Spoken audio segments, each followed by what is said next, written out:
வாங்க சூப்பரான குச்சிக்கிழங்கு சிப்ஸ் எப்படி செய்கிறதுன்னு பார்ப்போம். அதாவது இதை மரவள்ளி கிழங்கு சிப்ஸுன்னு சொல்லுவாங்க, குச்சிக்கிழங்கு சிப்ஸுன்னு சொல்லுவாங்க. இன்றைக்கி நான் இந்த அளவுக்கு 2 கிழங்கு எடுத்துகிட்டு இருக்கேங்க. அந்த கிழங்குல முதல்ல தண்ணியை ஊற்றி நல்லா வாஷ் பண்ணிவிட்டு வச்சுருக்கிறேன். வாஷ் பண்ணிவிட்டு அதோட அடிப்பகுதியையும் நுனி பகுதியையும் கட் பண்ணிவிட்டு இந்த மாதிரி கத்தி வச்சு கோடு போட்டுவிட்டு அது மேலே இருக்கிற தோல் நமக்கு தேவையில்லைங்க. அதை இந்த மாதிரி உரித்து எடுத்துடணுங்க.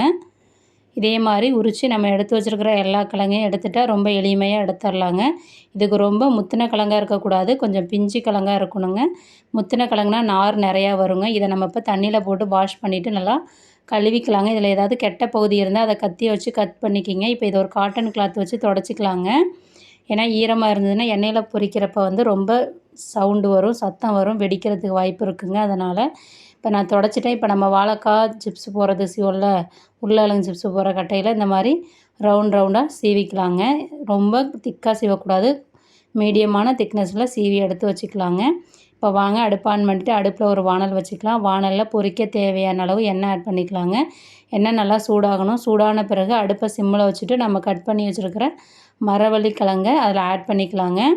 ஆட் பண்ணிவிட்டு அடுப்பை சிம்மில் வச்சு ஒரு 2லேருந்து 3 நிமிஷம் வேக வச்சிங்கன்னா அந்த எண்ணெய் நல்லா பபுள்ஸ் வருது பாருங்கள். அதோட சலசலப்புலாம் அடங்கி நீங்கள் மிக்ஸ் பண்ணுறப்பயே உங்களுக்கு கலகலன்னு சவுண்டு வருங்க.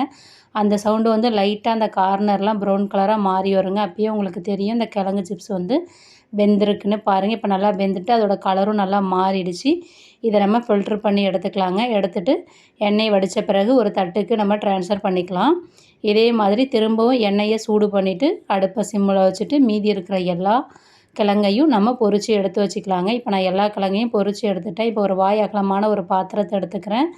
அதில் நம்ம பொரித்து வச்சுருக்கிற மரவள்ளி கிழங்கு சிப்ஸ் எல்லாத்தையும் ஆட் பண்ணிவிட்டு காரத்திற்காக 1 டீஸ்பூன் மிளகாய்த்தூள், 1 டீஸ்பூன் உப்பு ஆட் பண்ணிக்கிறாங்க. இது 1/2 கிலோ அளவுக்கு வருங்க இந்த சிப்ஸோட வெயிட்டு.